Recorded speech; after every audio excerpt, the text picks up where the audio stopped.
अधिवेशनाचा आजचा तिसरा दिवस आहे आणि कैलास गोरंट्याल आपल्या सोबत आहेत, काँग्रेसचे आमदार. सर, तिसरा दिवस आहे, कसं सुरू आहे कामकाज? कामकाज म्हणजे आता हे मी आता ऐकलं की ते सुर्वे तो आहे जो मुंबईचा आमदार, ते काय आपल्या अयोध्यामध्ये महाराज सदन बांधा, इकडे बांधा तिकडे बांधा, आणि त्याच्यामध्ये तो राम काय ना त्याचा छोटीवाला राम सर. राम राम नाही नाही, राम आहे त्याचं नाव, राम कदम.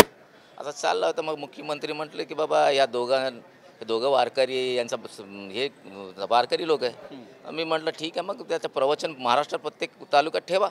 ते केवळ चांगले प्रवर्तन करतात, सर्वांना माहीत आहे महाराष्ट्रात. ते ठीक आहे, ती गोष्ट झाली वेगळी. आता चालू आहे तर महाराज सदन आणि याच्याबद्दल आपला दिंडीबद्दल चालू आहे. बरं, प्रफुल्ल पटेल यांनी जी प्रतिक्रिया दिली आहे, आम्ही लोकसभा जी आहे ती एकनाथ शिंदे यांच्या नेतृत्वात लढलोय, पण विधानसभा पण लढवू, पण मुख्यमंत्री कोण होईल हे नंतर ठरवू असं म्हणताय.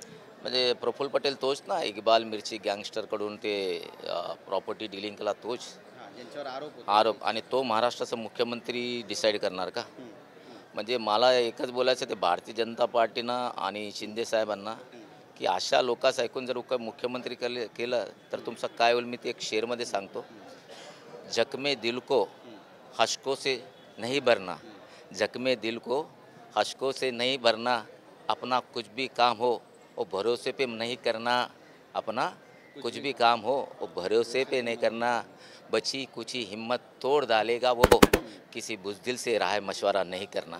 नक्कीच. पण ज्या पद्धतीनं हे तिन्ही पक्षानं सरकार स्थापन केलं आणि आता दावा पण करतायत, काही जण त्यांचे नेते म्हणतायत की आपण बाहेर पडलं पाहिजे, वंचित सोबत जायला पाहिजे. काल तर अमोल मिटकरी यांच्यासोबत तुमची खडाजंगी पण. मी बोललो ना, बता आता त्या जे फुटलेला पवार गट आहे त्यांचा तो अग्निवीर होणार आहे. मी ते सांगितलं, अग्निवीर झाला आणि विधानसभेत तर पूर्ण शिक्कामोर्तब होणार.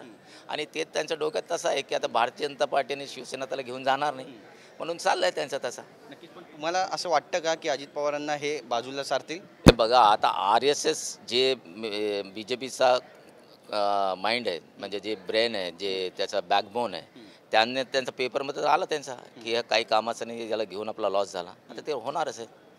नाही, पण भविष्यामध्ये मग अजित पवार जर पुन्हा शरद पवार यांच्यासोबत गेले मग? नाही, मला ते त्यावर मी काही भाष्य करू शकत नाही. पण आम्ही काँग्रेसचे काल आमदार बसल्यानंतर आमचं असं ठरलं आहे की यानंतर अजित पवारसोबत काँग्रेसने युती करायचं नाही. शरद पवारही तसंच म्हणतायत, पण काही त्यांच्या पक्षाचे आमदार आहेत जे संपर्कामध्ये आहे आणि त्यांच्याबद्दल विचार केला जाईल असं पवार म्हणतात. पार्टीचा काय विचार आहे ते आहे, पण जर ते उद्या पवार साहेबांसोबत पण आले तर आम्ही त्यांच्यासोबत युती करणार नाही. नक्की.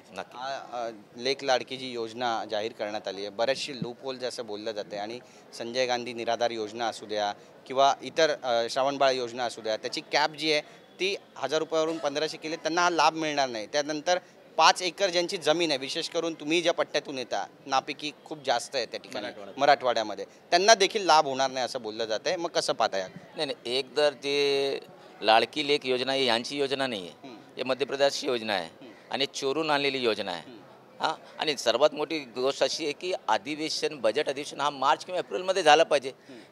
कधी घेतात जून एंड आणि म्हणजे जुलै जेव्हा स्टार्ट होतात. म्हणजे यांना खोटं ना खोटं उद्या विधानसभेत आपण कसा येऊ त्यासाठी त्यांनी प्रयत्न केला आणि याची योजना आणली. आणि संजय निराधार योजना असेल किंवा जे योजना असेल, जे काँग्रेस श्रावणबाळ योजना जे काँग्रेस सुरुवात केली, त्यांना माहीत आहे की वोट काँग्रेसचे आहे, उद्या एक काँग्रेसला वोट करणार, काही झालं तरी मतदान काँग्रेस आहे.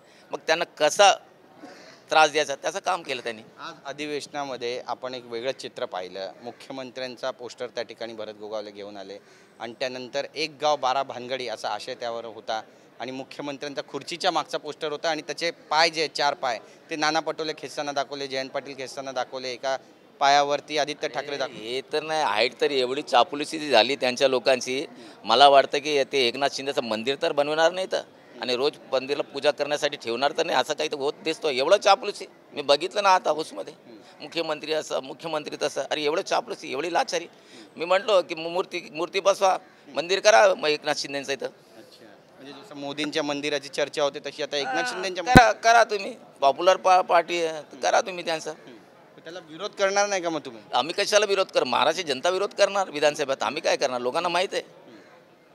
काय नेमकं चित्र काय दिसतं तुम्हाला? कारण शरद पवार आता ज्या पद्धतीनं विधान करतायत ते म्हणतात की लोकसभेमध्ये जे कल राहिले तेच आता विधानसभेमध्ये पण राहतील. 155 जागेवर आम्ही आघाडीवर आहोत. बघा, आमची तिघाची युती म्हणजे ब्रह्मा विष्णू महेश आहे आणि आम्हाला हमखास यावेळी बहुमत भेटणार आहे. मी तुम्हाला स्पष्ट सांगतो आणि ही जोडी कायम राहणार. धन्यवाद आमच्याशी बोलल्याबद्दल. तर आपण पाहतो या ठिकाणी आपलं महत्त्वाचं विधान केलं कैलास गोरंट्याल यांनी. महाविकास आघाडी म्हणजे ब्रह्मा विष्णू महेशची जोडी आहे आणि हीच आघाडी कायम राहील असं म्हणतात. कॅमेरा पर्सन सिद्धेश नाईकसह गिरीश गायकवाड, TV9 मराठी, मुंबई.